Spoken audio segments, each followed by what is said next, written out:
life don't give a damn whether you think you the guy. Life will prove whether you a man or not. You can walk around with your chest out, I'm a man. Life will prove whether you right or wrong. You know what? When life checks men, when the applause stops. When the applause stops for all the good you've done, and you got to face life on your own with nobody to blame. I'm gonna tell you when you know you're a man, when you stop blaming people for where you've been and what you've gone through. You can't check your manhood until you stop blaming people for the things that have happened in your life. That's the facts.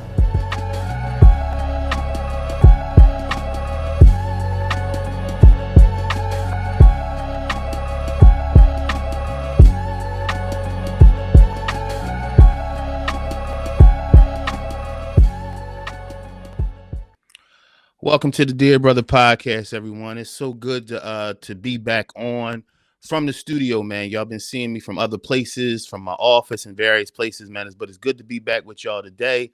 I got an interview today, guys. I got an interview. We always enjoy when we bring somebody in. Check out the other interviews we had. We had an interview with my brother Coley Siller, who's a filmmaker now, man. And he talked about how he's dealing with Hollywood and dealing with his mental illness and trying to challenge the mental illness and keep on being creative. He got married. He has a son now. So it's a lot that he's dealing with. But I'm so proud of him for what he said and what he did on our show, man. And I thank all of you for becoming a part of the podcast and watching those interviews, man. Had another one with my brother Dave Miller, who beat alcoholism and started a global water company, man, water business, drinking water business. Check out that podcast if you haven't seen it, man. But that's another good brother I'm very proud of, man. This is the Dear Brother Podcast, where grown men keep on growing and grow more. Today, man, I got a good brother I met at a conference I was teaching at, and we walked up on each other. We had a good conversation, man, about life, about manhood, the struggles of manhood. He had a strong life, man, been through some hard things, and he found a way to turn, and his passion to teach kids and show them a different route, man, so they don't get lost in life. It's a big thing. I'm really proud to have this brother. His name is Gary Walker. He's an author, man. He'll tell us about his book. He'll tell us about his movement for children, man, and saving their lives. We're both from the same city of Philadelphia, man, where a lot goes on here. A lot of violent stuff you hear on the news. What you don't hear about on the news is brothers like Gary who are doing things for kids, man, to prevent this stuff. So I'm so proud to have him today, man. I want y'all to welcome in my brother, Mr. Gary Walker. What's up, Gary? What's going on, my man? Hey, Christian, how you been?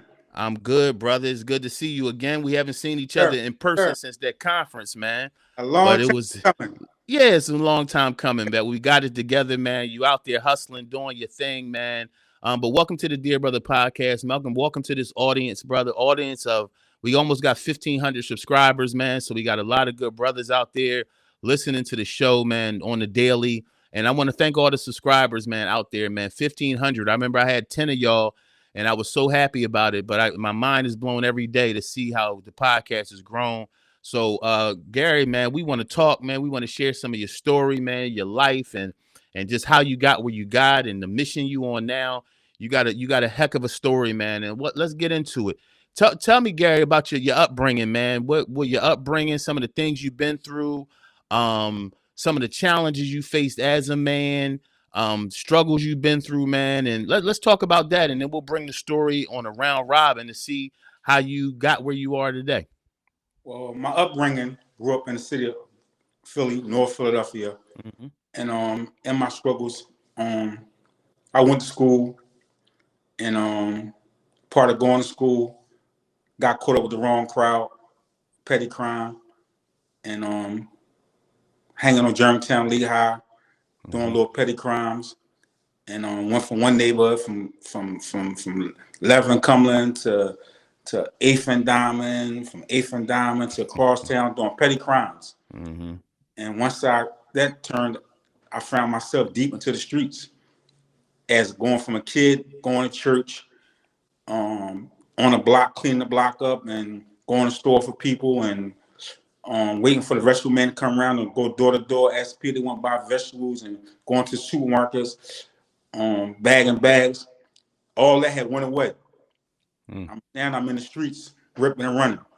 You know what I mean? So in the 80s, it was, thievery, petty crimes, major crimes, all theory though. It's hanging down Center City, you know what I mean, with the 3-car Molly people, the pickpocketers, the slum guys, and all that. And I just seen my life start transitioning, still going to school and all of that. And then the worst turn that I could have made is when I started selling drugs. Because I seen my life transform into a different person. That quiet, innocent little kid. I got lost from that. Let me ask you a question before you go on, Gary. From being the innocent little kid, man, who was living your life, you grew up with your mom and dad, or how was your family like? Just your mom? I grew up by my grandmother. Your grandmother. Okay. And you grew up with your grandmother and that innocent kid up under grandmom.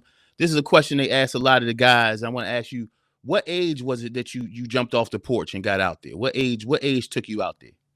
Well, I'm gonna say 12. About 12 years old. And what drew you out? What drew you out there, like inwardly? Was it something you needed? Was it something you was looking for inwardly? Was it just the excitement of the street? What was it that you think took you out there?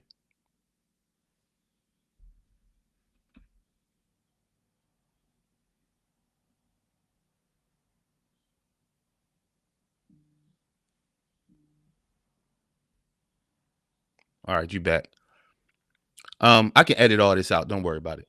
But what was it that took you out there from the porch to the street? What was it at 12 that drew you out there? Yeah, it'll blow your mind. I was a dancer.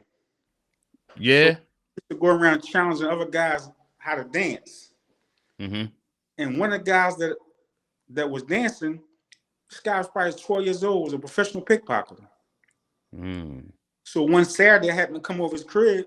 This is how I got started. I had to come over his house for us to go, like, yo, what's up? Let's go. They're having something. Let's go dance. My group against your group. So when I come over his house, he tell me to go with him on Germantown Avenue. So when I go with him on Germantown Avenue, he go in the store. So next thing I see his hands in somebody's pocket. And I got started ever since that. I, like as a kid, that young, like that 12, 13 years old, I was mesmerized because I'm like, what is this guy doing? But I'm thinking that he didn't know how to dance real good. Right. So I think that me seeing him do that was the first time that I was enticed of coming off the porch.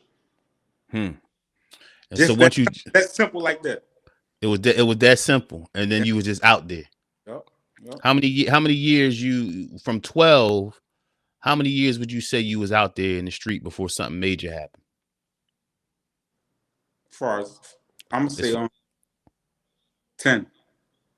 So from like 12 to 22, you was running. You was out there. Yep. And so you said so it started out with the petty crimes. You said things really fell apart when you started selling drugs. Okay. Yeah. Because I believe me selling drugs. I mean, before I was selling drugs, I was I really wasn't too much in my neighborhood. I always was in other people's neighborhoods and running around with other guys that was hanging down Center City or be on the buses going to other parts of the city. You know what I mean? Kensington, Frankfurt, way greater Northeast. But then the moment that I started selling drugs was like, I'm gonna say like 1986. Kid's mom was pregnant with my first child. And I said, damn, I gotta stop running around doing it. But I picked up another bad habit. So once she got pregnant, I left from one bad habit, went to the drug shit. And I believe once I started selling drugs, it really changed my whole perception of who I was. Which way? Which way did it change your perception? Like once you what happened? How did it change your perception? Well, I believe I went from the innocent, humble, well-mannered person, savage. I think when I started selling drugs, I became a savage. Now, what do you think from the petty crimes and all that? What did the drug selling do? Did it make you feel harder? Did it make you feel like you had to be harder? What was it the difference between the petty crimes and the drug dealing that made you feel like you had to be different, or you had to be a savage to get that on? Well, the drug dealing at my age, that young age, 16, 17, I took on a deep responsibility because something was handed to me that I didn't have no knowledge about. So you telling me that, Gordon, I can hustle here, but I don't have no knowledge about how to do it, what to do, none of that. So it was like I would have to learn on my own. But I already knew that don't be a fish and allowing the shark to eat you. So me knowing that, my responsibility was to protect my state. Yes. So now I'm 17, 16 years old. I gotta protect my interests. So me protecting my interests, it coming with me with a different mentality. Because now I gotta manage a couple guys. I gotta manage these corners. I gotta keep stuff bagged up out there all the time. So I'm going to school, coming from school, I'm doing all this. But at the same time, I know that I have to be the security factor behind my network. But I'm not, I'm new, don't know nothing about it. But at the same time, I ain't gonna do it, I'm don't gonna do it. I'm always gonna be, I'm gonna eat, I'm gonna be eating, or I'm gonna eat. Got you. Because the sharks got you. Fish to eat. And you couldn't be that. You couldn't be that out there, even though you were 16. Because that's sending a bad message. So the savagery part, did it turn you to feel like, okay, now I got to be violent if I got to? Did it turn you toward a place where it's like, look, I got to get it on, not only to get this money, but I got to turn into violence at points? Well, the violent part won't always come in regard to drugs because, again, you're going to be eaten, walked over, taken advantage of, or you got to let people know that you're not a candidate for that. So for me, understanding that I got not a corner, I had a strip. I got to protect the strip. So the strip, me being the first person my age bracket coming out there into that fold like that, I gotta protect the strip, and I gotta let my people that's dealing with me know that y'all all right by dealing with me. So y'all can stand out there and don't got to worry about nobody coming up there trying to rob y'all, none of that, because y'all dealing with me. Although me not having displayed that, but just off of me being a person with a good name. Right. At that time that, we mess with Gary. Oh yeah, that's Gary right there. So that part didn't, the violent part and all that didn't come about until crack came. So I first came out, it was powder cocaine. It wasn't like people personalities didn't irritate, and I mean people didn't care what the things that he was doing, how they was looking. Right. That wasn't a factor. So with being powder, it was a different mindset of people. So I didn't really have to have to worry about nobody trying to rob my workers, or nobody trying to do nothing to me, and I didn't have to worry about those things. Plus the family that allowed me to operate where I was operating, that family was a known family. Now let me ask you a question. So you get out there, you off the porch, you out in these streets. Were you still in touch with your grandmother?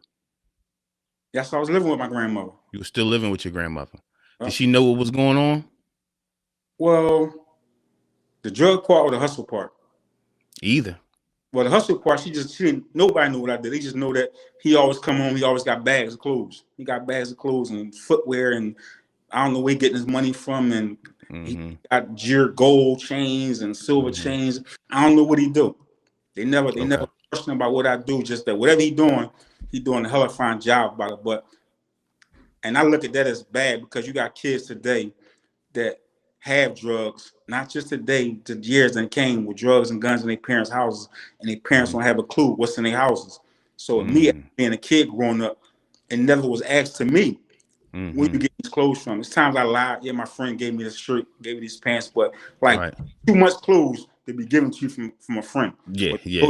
Never asked to me. Yeah, the friend would have to have a whole store to give you that much stuff. That never was to me about where I'm Right. getting clothes from. And then the drug part,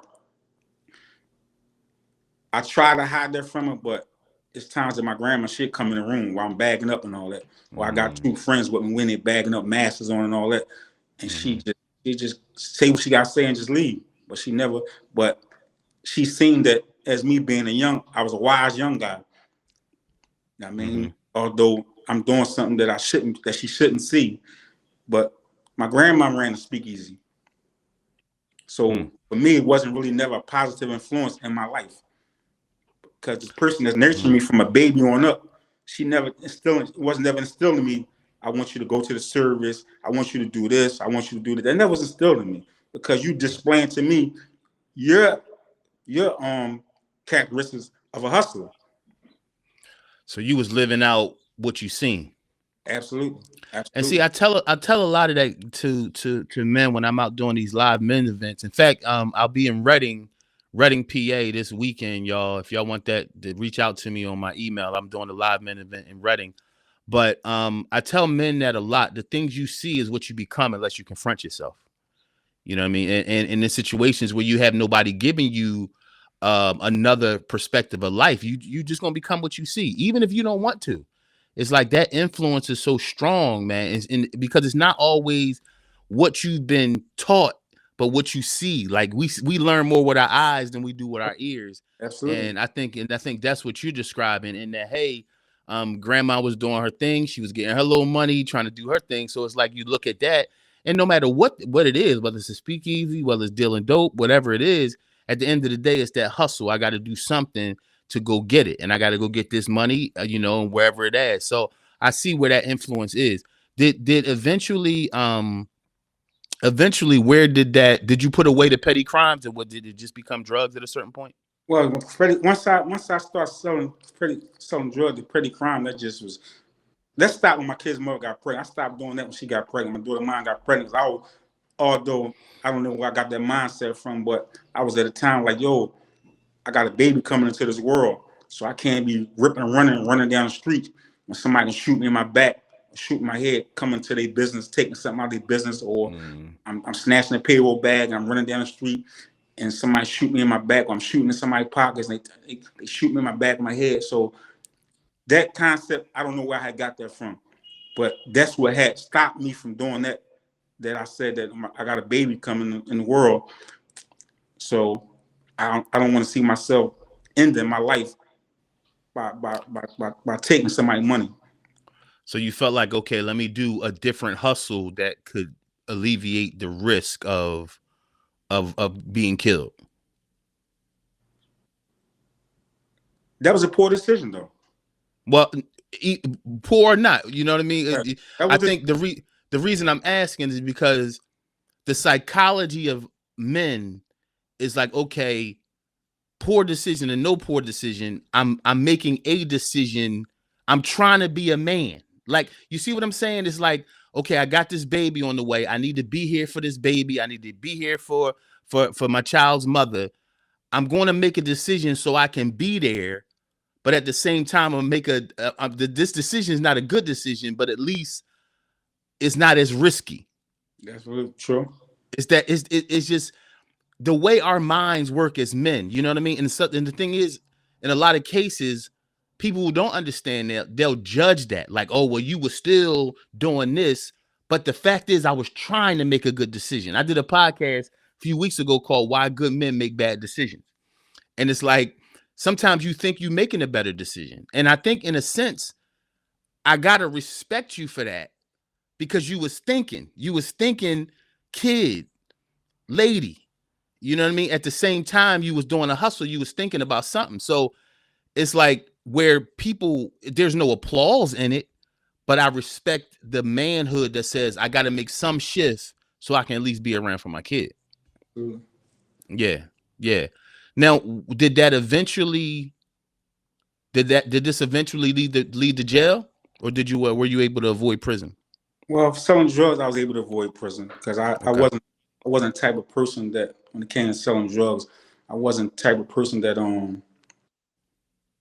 it's always a risk. It's a risk factor in it, but the guys that grew up with me, that were always around me, I'm gonna say that we was wise before our time, so we knew how to navigate without putting ourselves like in a penitentiary for drugs.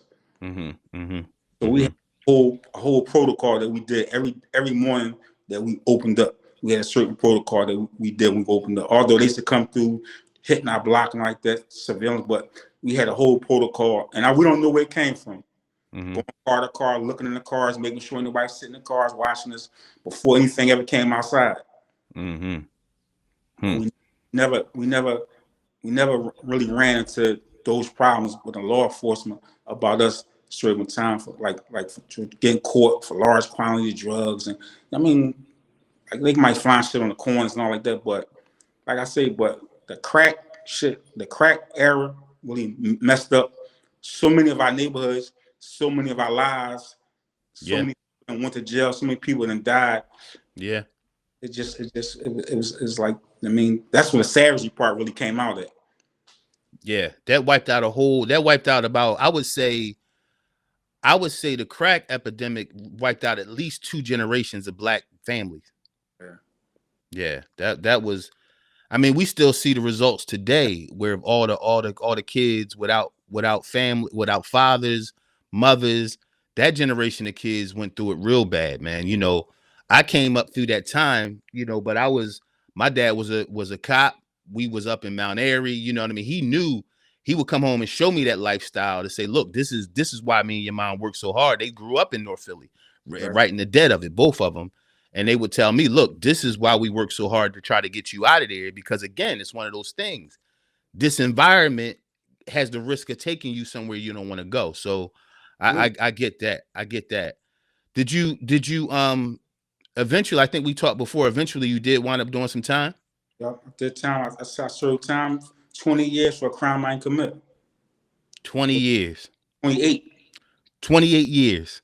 28 for a crime I ain't commit. They was trying to give me a death penalty, but they dropped the death penalty and gave me and said, no, we're gonna put life on the table. And I went to trial. Got found guilty. Was sentenced to a life sentence. Life sentence. I mean, you die in jail. Yeah. Let me ask you something. In that courtroom that day, the judge lays out these crimes, lays out the time that come with them, and you standing there.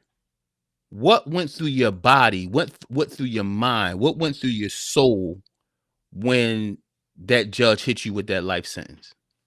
Well, when the jury came back and said guilty, and I'm looking at the lawyer like, did they hear that? Did they hear that testimony from experts? Did they hear the ballistic expert? Did they hear the medical examiner? That these reports didn't support nothing that the informant said, nothing that the corrupt cop testified to. You got expert witnesses for the state, medical examiner, and a ballistic expert. They don't work for. It's not for the defendant. They work for the state. Like, did this jury hear what they said? That nothing that they said supported what they said the crime happened. So when the jury was pulled one by one, I was like, wow. But I'm looking at the judge, as a judge looking and saying, wondering what went wrong. Like, did the jury really hear the testimony that was given? So once I had to stand up and look around, look at my family and friends, and they saying, we sent you the life sentence. Right then and there, my life changed. Not when I got to the prison, not when I got back. I mean, no. Once he said that, he hit the raffle down, my life changed. I knew it was a new beginning for me. Had to be a new beginning for me. Do you remember standing there, like, as we talk today, while you sitting there in this interview? Do you remember that moment? Like, do you remember what went through you? Do you remember what hit your mind? Or was it like a blur? Well, it went through me that all the laughing, all the playing, all of the irrational thinking is over. It's all work and no play. And to this day, people are like, why I'm so serious? That day made me more. I was serious, more serious. People like, you gotta loosen up. You loosen up. That day changed me and made me become more serious about life, my life, and how to take life. That moment changed me. Like I said, not the time, not that day. When the judge told me I got to die in jail, I had to change the narrative of my thinking. What so you go in, you facing life, you in there. Where did they put you? What area? What part of the country were you in? I mean, I know you were local at first, and then they probably moved you on. I was assigned to Western Prison, which is in Pittsburgh. Okay. To do all that time? That's where you were No. the whole time for the 28? We knew they had closed 2 times, but as far as a designated jail, that was my designated jail. Okay. 8 hours away from Philly. So once I got there, I landed myself a job and I committed myself to the library. But one of the thinkable things that I never thought I would do, I came with a story called Poor, Black, and Injustice. And I should say the title again. Say the story title again. Title was Poor, Black, and Injustice. Because I felt as though I was a poor man and I ain't received justice. Wow. So that moment, I just started writing everybody from other countries, owners of sports teams, presidents from other countries, actors, athletes. I was writing them all, sending them my story, Poor, Black, and Injustice. And I always said one day when I get here, I wanted to have a platform like this to tell that while I was incarcerated, I wrote every person in other countries and all talking about what I experienced through the Philadelphia court system.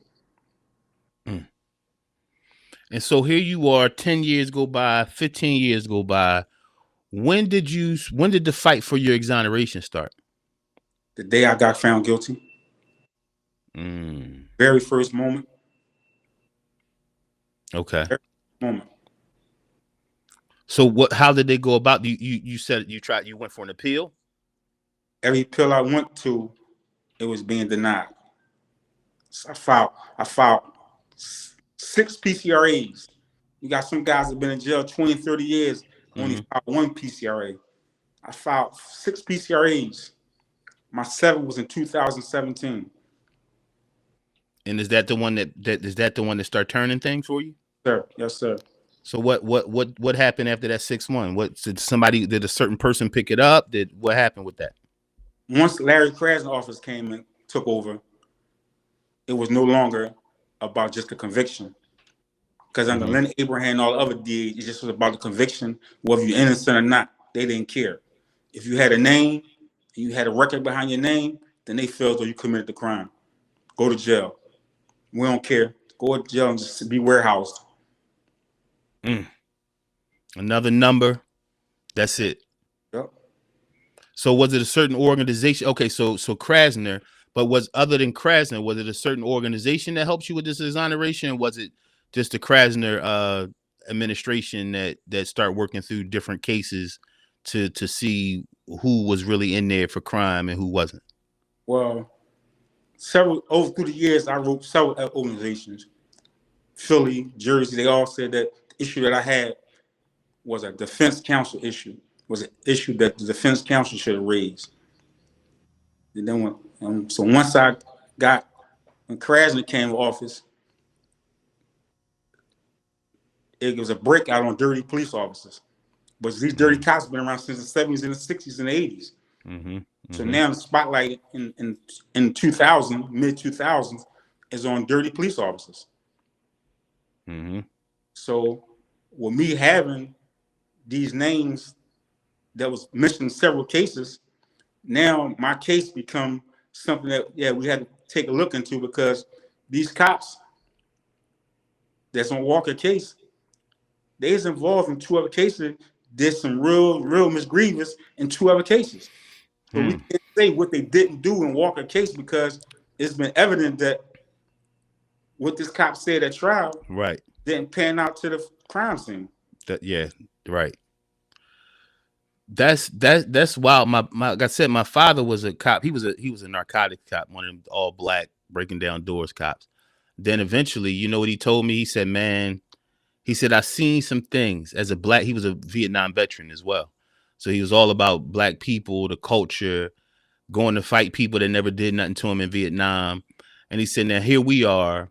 He said, "Here we are." He said, "Now somebody a criminal, they're a criminal." But he said, "Man, some of the things he's seen, just working at narcotics as a narcotics cop, he looked and said, you know what? He eventually moved out of that. Said, let me just go to homicide." He said, because he couldn't stand up, just like he couldn't stand up for the country while he was over there fighting, killing folks that they had to do nothing with nothing. He said it was the same thing here. He had to move out of that. And then eventually he retired and said, man, y'all can have that, because times just got worse and worse. And it seemed like things were getting more covered and more covered. And then he felt like, I remember one time he told me, he said, man, I felt like at a certain point that we was just a gang, just like the gangs we said we was after. And he got out, retired as a Vietnam vet, as a cop, and just said, look, I'm gonna spend the rest of his life with his family, which he did. But yeah, man, even as a cop, he couldn't roll with what he was seeing. He couldn't roll with what he's seeing, and couldn't be a part of putting guys away for the sake of politics and politicians and numbers and all that. He said, no, this not even, there's no honor in it. There's no honor in it at all. So, you know, and I've heard from his partners, some of his I grew up around them guys, man. And you knew who was dirty. And you also knew guys who was like, yeah, nah, I'm a play this way, or eventually get out, because even inside of it, you ain't gonna beat that army. They gonna do you in if you ain't riding with the ponies after a while. And the brothers, the blue badge. Yes, sir. Yes, sir. So you did the 28, and so when did you find out you were getting out? When did you find out that this wasn't going to stand up and you were able to get out? Well, in 2021 is when it is really was kicking it. In 2021, and I had first raised it. I had went in front of Judge Brinkley. That was a judge that kept doing at the McMills, and we presented the motion to her, and she denied me.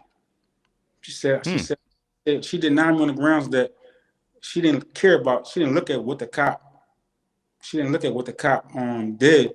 She's just talking about that other guys that had the cop. I didn't present no affidavits from these 3 guys that got out because of the police officer. What would they say if she was to call them? So she never gave me an opportunity to come back with that evidence. Now she just bluntly just denied me. And at this time, she denied a bunch of PCR cases that's coming in front of her. She just denied them. So I had to appeal to the Superior Court. So once I appealed to the Superior Court, a DA contacted my lawyer. So this DA contacted my lawyer, and he said, I think I found something. So a prosecutor contacted my lawyer. He said, he said, I'm gonna get back to you and let you know whether it's true or not. And when he got back to you, he said, yes, I found some evidence that wasn't given to Walker 25 years ago. A prosecutor reached out to your defense attorney. Yes, contacted my defense attorney and said, I think I found something, because he requested the H files. He said, I think I found something that wasn't given to Walker 25 years ago. So he said, the lawyer said, well, send me a copy of everything that's in the files. And then the DA said, yes, to my knowledge, this evidence right here, this piece of paper, wasn't given to Walker 25 years ago. A piece of paper. One piece of paper. And you did 28 years, and it was something on one piece of paper that they held back. Yep. When you found out that you were getting out, I'm going to ask you the same question as when they dropped that gavel and said they was going to give you life. What went through you at that moment? Well, it's funny, right? That life means you die in jail. I never did my time in jail as that I was dying in jail. Every day I did my time like I was going home tomorrow. I know I had a fight on my hand. I know the odds were stacked against. Well, they believe the odds are stacked against me. But every day I walked around 24 hours a day. I never carried myself with the mindset that I ain't getting out of here. Every day I did a day as that I was going home. So when me knowing that, not saying knowing that, but as I'm seeing as is coming to tuition that it's a process. It's a process because you carried it for so long. So it's not our bodies, our brain is not like a light switch that you click it on and turn off. Yeah. So knowing that they grade take the sentence off me. So now I gotta brainwash myself that I don't have life no more. So when I go to court, guys ask me, yo, how you feel? How you feel? I feel like I got life because it's not a light switch. It's right. You gotta keep telling yourself over and over and over and over and over, you don't have this time no more. Because psychologically you bought into, yo, I'm gonna be here.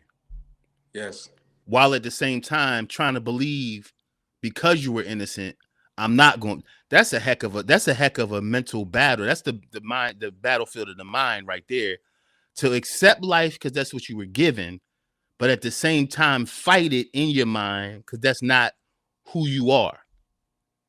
That's it, man. Listen, bro. That's strong will. That's strong will that not many men are able to achieve. And see, I'm glad that you said that, man, because there's brothers listening to this podcast that either they've been through what you've been through, they might be in jail right now, or it's men who never seen jail bars but still have the battlefield of the mind of thinking I'm a failure, but I know I'm not. Or guys in addiction. I'm addicted to this, but I don't really want to be. It's just that battlefield of the mind of accepting one thing, but trying to fight it at the same time. And I think that's a strong part of our manhood is to constantly fight the battle of who we are and who we're not all at the same time. And that's a big reason why I started this podcast, man, because men shouldn't have to go through that alone. Women will never understand that. They'll never understand that goes on in a man's mind and his soul. And I think that's why we need podcasts like this and conversations like this to show men that number one, they're not alone in that back and forth battle inwardly. And then the number two, see a guy like you who was in a worse situation, still held yourself together, probably falling apart at the same time. And eventually you were able to find your freedom because you wouldn't allow yourself to just buy into that you were going to be a lifer. But then it's a powerful thing you said is that now, okay, you're telling me I'm going to be free. What was the hardest part, or what was some of the things you went through inwardly trying to convince yourself I'm a free man, I ain't a lifer no more? Or did you go through certain things inwardly and outwardly where you had to fight that battle? Yo, I'm not a lifer no more. What did that look like? Well, inwardly, I believe it's the inwardly it's the reality that feeling gotta progress out your body emotionally, mentally. The outwardly is all the individuals that's still there that's doing the time that I was doing. Some of them that's innocent, and that them seeing me leave, me seeing myself leave, and just the result for me, the understanding of what that feeling feel like. Because only person can say that I can imagine what you feel like. You can't. No. Only person know what life feel like is a person who has life. Yeah. Those that during that time like that, I understand because I had that. I walked that feeling. Yeah. Mentally and emotionally, I walked that feeling. Now let's rewind a little bit. Even though you got exonerated, people can celebrate that part. But you still lost 28 years of your Absolutely. life. Absolutely. You know what I mean? And I think that it's easy for some people to just say, and look, I ain't never done no time, so I can't understand it. But I've as in doing ministry all my life, all around the world and being close to people, and I never chose the easy part. I was always around the roughest parts of the world. If I was gonna go, I wanted to be around the tough stuff. I think again, with the I don't know, I guess I call it the Disneyland mind. It's like, oh, you got exonerated. You good now, bro. But it's like, hold up. Hold up. Yeah, I did get exonerated. And I don't have to do this life. But 28 years in the box for something you didn't do. Now, did you had to have maybe lost some family, a Absolutely. lot of things. So talk to me a little bit about that. Of Course, in the course of incarceration, my grandmother that raised me died. My grandfather died. Two aunts that was my grandmother's daughters died. My mother died. My father died. I had a brother die. Some uncles died. And the most hurtful thing for me was knowing that these people that nourished me from an infant wasn't able to see me make it back to society. mm, I wasn't able to see them when mm-hmm, they passed. When I was seeing pass my grandfather, he died while I was in the county. But to have my mom die, my father died, and close uncles that I admired, it's mind boggling, man. mm-hmm. And then I mean, it's mind boggling, and it's like that's something that every day that I acknowledge that to not have a mother, to not have a father, I mean, that you can go check on, or that you can, I Mm-hmm. mean, I need something, or, I mean, for me, um, it's odd, man. It's real odd. You know what I Yeah. mean? So I got two childhood friends that we all grew up together since elementary school, and Mm-hmm. I always look at their mom and their dad as parents. And they still alive, and you know what I Mm-hmm. mean, when I had the first opportunity to see them coming home, and it felt so relief, man. Like, you know what I mean, they still around, but when I come around, they embrace me. Like if I was their son, I mean, always ask me as I'm doing what I'm supposed to do. They ain't Mm-hmm. gonna receive no phone call, and I really cherish that. And Yeah. these two childhood friends, parents, you know what I mean. But always looked at me like I was their son. You know what I mean. So you was able to come home to something. Yeah, How about your daughter? yeah. My daughter 39, so for her to know, damn, I got my dad back.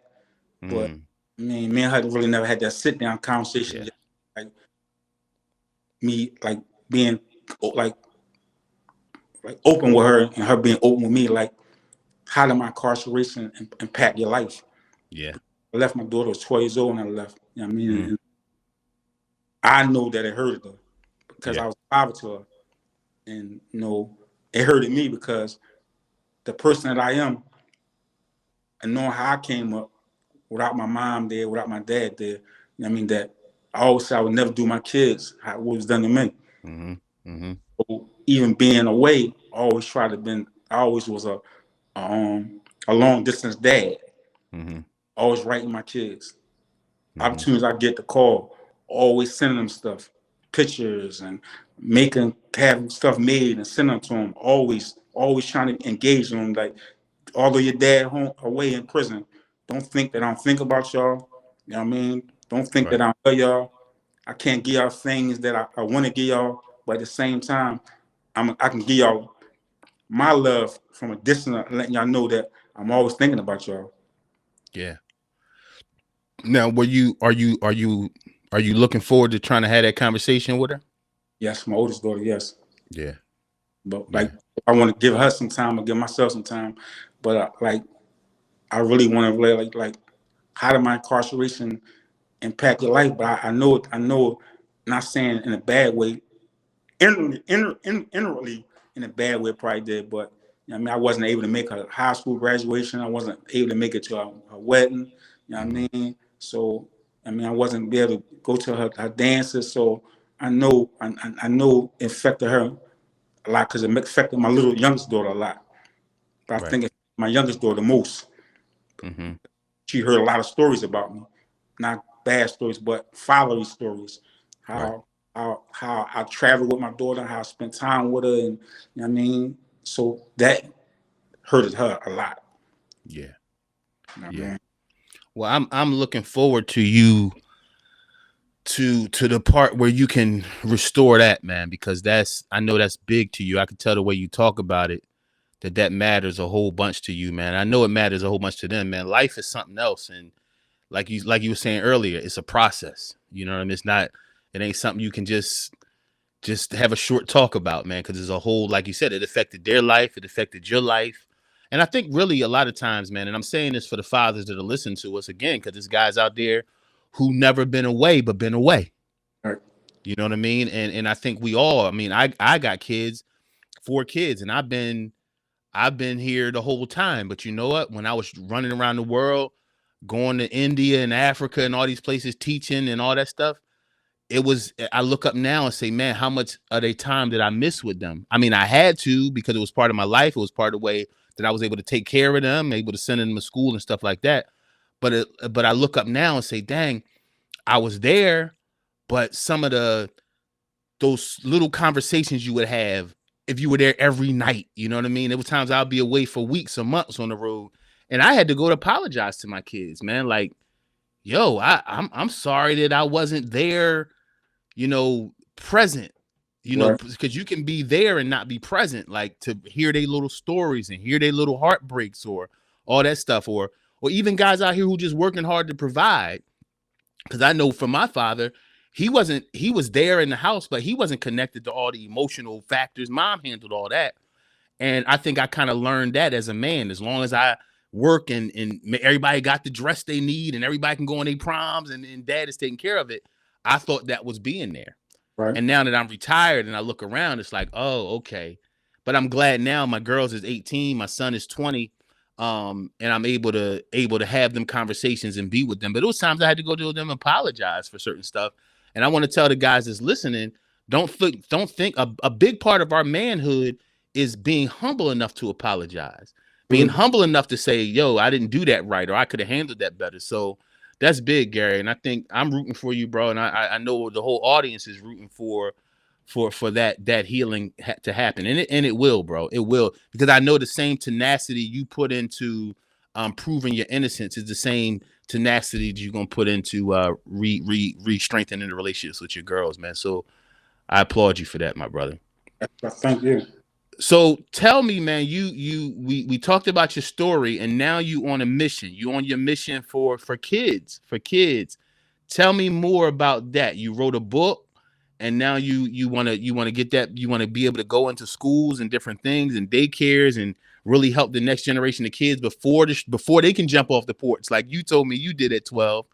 Talk to me a little bit more about that mission and the book you wrote and all that, and what you out here doing now. Well, I believe the creator instilled a magnet inside me Mm-hmm. for little kids. Mm-hmm. And before I went away, I seen this, but it didn't click. Mm-hmm. How little kids, they get attached to me. It's like I'm gonna use the word, I'm like a magnet. Mm-hmm. They start off crying, don't want to come near me. Mm-hmm. If I say something, hey, how you doing? Hey. But then you just see something just they just transform. Mm-hmm. And I always been like this with little kids. So Mm-hmm. with me understanding the impact that I have for little kids and how when I come in a room, it's like a spirit in the room. So since 2000, I've been looking into how kids unintentionally picks up guns, and how adults just lay guns around in places of kids and just get easy access to them. Mm-hmm. And then looking back on my own experience as a kid growing up, how my grandfather got guns in the house, showing where they land at and all that. I'm mesmerized over them from a kid playing cops and robbers. Yeah. Army men. You know what I mean? Ripping them around that street with cap guns, BB guns. Then my grandfather got the real guns laying around the house. So I understand how easy access it is for a little kid to pick a gun up. Yeah. I started looking at how it was on the news. It'd be in the newspaper. It'd be on the radio. A kid picks a gun up, shoot themselves, unintentionally shoot the person that's next to him like that. Yeah. So it became something dear to me that I just started following. So it's like 2022 or 21, 2002, 2003. I started just writing stuff down. Every time I see an article about that, I would take the articles out of the papers, just put them to the side, put them in a bag, and put them in my brown record box inside the cell. Go to the library, looking. I'm looking. I just keep looking for cases that involve a kid picking a gun up, accidentally shooting themselves. And then one day I just start writing, drawing illustrations. I'm drawing illustrations of different places that my own experiences that I seen a gun land at. So then I'm looking for somebody to know how to draw. They tell me about this guy named Dodge from Harrisburg. He know how to draw real good. So I find this guy. I'm like, yo, what you want? He tell me, give me a log of cigarettes. That's I'm like, 10 packs of cigarettes? That's all? All right. So he drew a comic book for me. I had a comic book. Like a literally how you go inside a comic store and I had a comic book with each little squares, illustrations. And my ignorance, my lack of awareness about the copyright stuff, I send it off to Washington D.C. to get copyrighted. And somebody in Washington D.C. stole my book.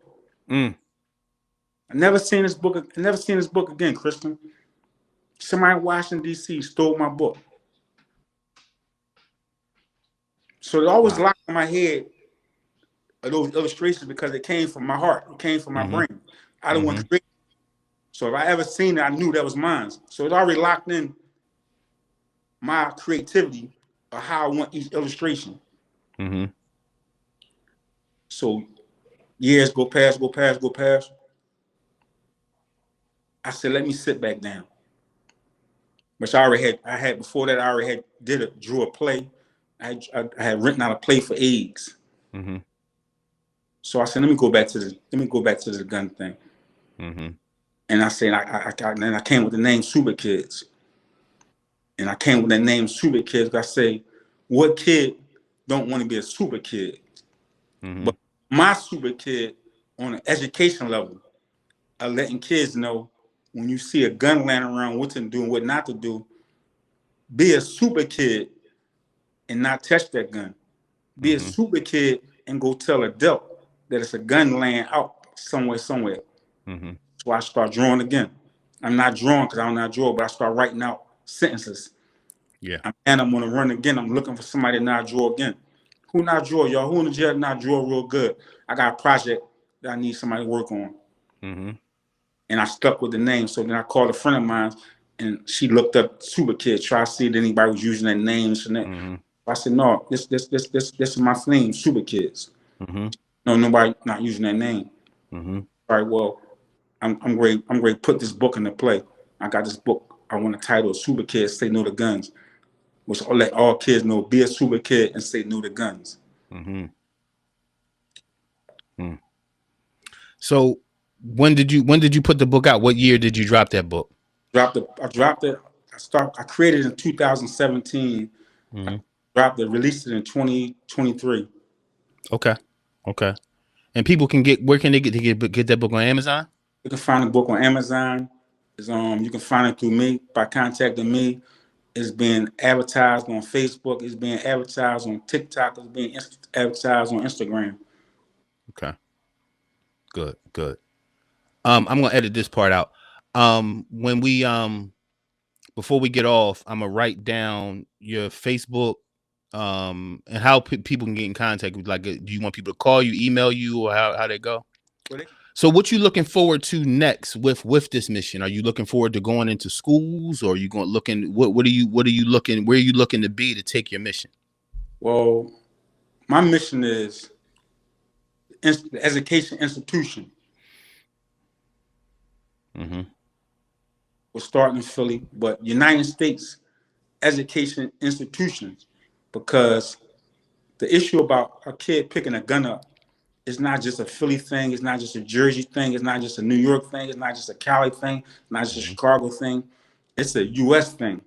Yep. Only in the United States, if you look at statistics, how statistics is so high on kids having easy access to firearms being laid around, and they picking that gun up and accidentally hurting themselves. Yeah. It's a United States thing. Every city, states, county, state, borough, they all face this. Yep. So I like to get institutions that deal with education, introducing my book, and trying to bring the curriculum that's for the teachers and the education system to follow, to educate kids on when you see a gun laying around, what to do and what not to do. Everybody always talking about something. Yeah, it's adult's responsibility to put the gun in the safe and like that. We understand all of that. But why can't kids be educated on when you see a gun laying around, what to do and what not to do? We can teach our kids to get on cell phones and do this and do that. Why we can't teach our kids when you see a gun laying around, what to do and what not to do? Agreed.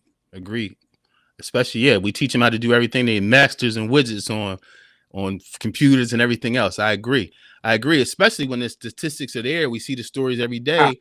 Even kids playing with their siblings wind up shooting a gun by accident and all kinds of stuff, man. So no, I agree, bro. We see too many stories like that where kids are gone before their life even start because they don't have the education, and because they mesmerize with this thing, especially because how music mesmerizes it and movies mesmerize kids with it. So now they see it and it's like, oh, that's what I seen on the video.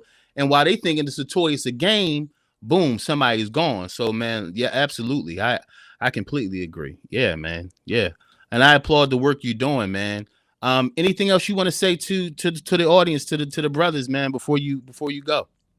Yeah, I would say that get behind the Super Kids movement, because it's a very, very serious thing that the politicians, the news, nobody makes it a campaign.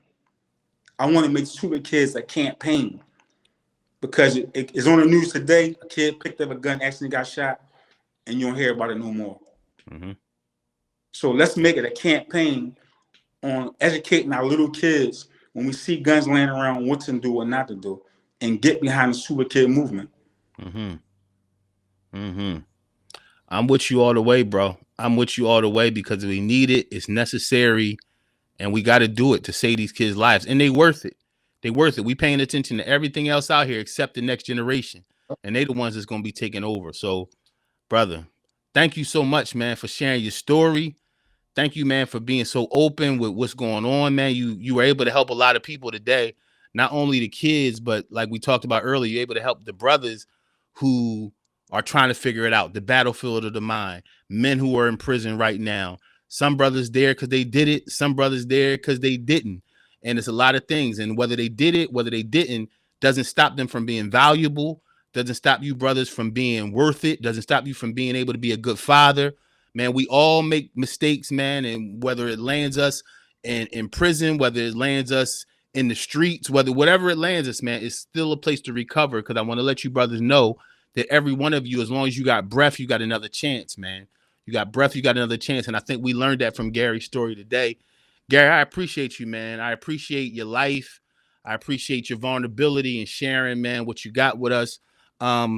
So thank you, brother. Thank you so much, man. Thank you for the time you shared with us today. And thank you for your future, man, and the Super Kids movement that's going to happen. And we right with you, man. We standing tall right with you, man, because we all about saving our kids so they don't have to battle the battles we battle, man. So you're much appreciated today. Thanks, everybody. Thanks so much for being here today. Thank you for listening to the podcast, man. Hit that like button. Hit that subscribe button. And remember, like I always tell you, man, that live this life with no fear, no shame, and no compromise. We're going to end this podcast like we do all the other ones, bro. Yesterday is history, and tomorrow's a mystery. All we got is right now. What you going to do with it? What you going to do about it? Until next time, brother, I'll see y'all.